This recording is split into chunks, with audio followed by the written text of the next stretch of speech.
I was born in Zambia. In my last year of high school, I heard the Lord call me into ministry, and from then I purposed to serve Him in full-time ministry. From then, I met a man in Zambia who said he was a missionary helping orphans and widows in our neighboring nation. The man invited me, and when I started a journey with him into Tanzania, we ended up being arrested by police officers. They said the man that I was with was an international criminal and the car that he was driving was stolen. And since I was a foreigner in their nation, they thought I was a criminal as well, and they ended up putting me in prison for 2 years.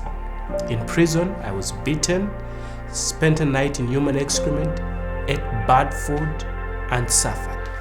But during my time in prison, I met a man who inspired me. The man has been wrongfully in prison for 43 years, and the man passionately preaches the gospel in prison. After meeting with this man, guess what? I stopped complaining, and instead, he inspired me to preach the gospel with him. So during my time in prison, I had the privilege of preaching the gospel to prisoners every day. I preached the word of God to men who had lived as hardcore criminals, Muslims, and men who had never been in church. And I'm grateful for the lives that the Lord changed, transformed, and saved.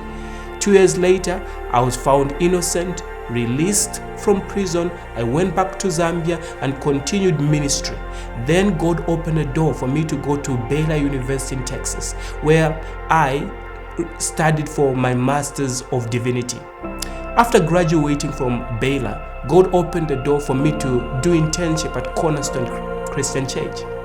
Coming at Cornerstone Christian Church and having learned how to manage and lead a big church, I am now ready to go back to Zambia to plant a church. My name is Mulenga Chella. I am leaving a legacy in Zambia.